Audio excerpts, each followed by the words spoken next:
Arestado ang lalaking isa umunong bugaw sa Calabarzon. 4 sa 10 nasagip na biktima, mga menor de edad. Saksi si John Consulta, exclusive.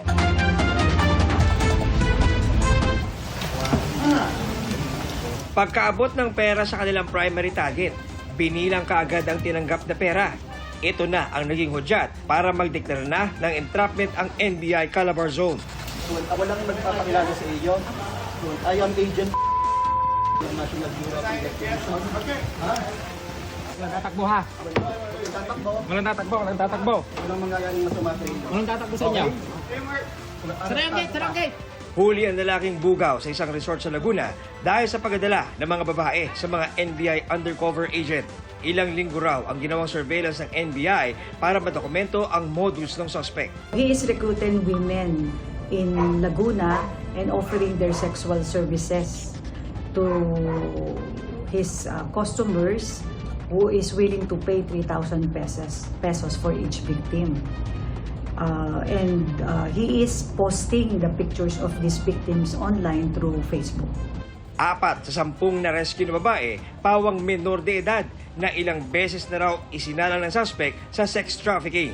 Wala pang pahayag ang suspect na nakapiit sa NBI Calabarzon at naharap sa mga kasong walang piyansa.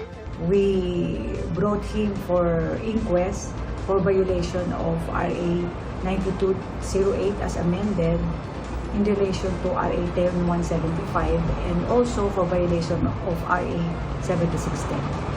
Hindi biro ang mga kaso ngayon ng online sexual exploitation of children. Ayon sa International Justice Mission, isang grupong katulong ng mga otoridad sa pagsugpo nito. As of September 2024, mahigit 1,300 ang nasagip na biktima sa Pilipinas. Mahigit 400 suspect ang naaresto at mahigit 200 salarin ang nakatulan. Ayon naman sa US-based na National Center for Missing and Exploited Children, may naitala sa Pilipinas na mahigit 1.7 million na ulat ukol sa online child sexual exploitation noong 2024. Para sa GMA Integrated News, John Consulta, ang inyong saksi. Mga kapuso, maging una sa saksi. Mag-subscribe sa GMA Integrated News sa YouTube para sa iba't ibang balita.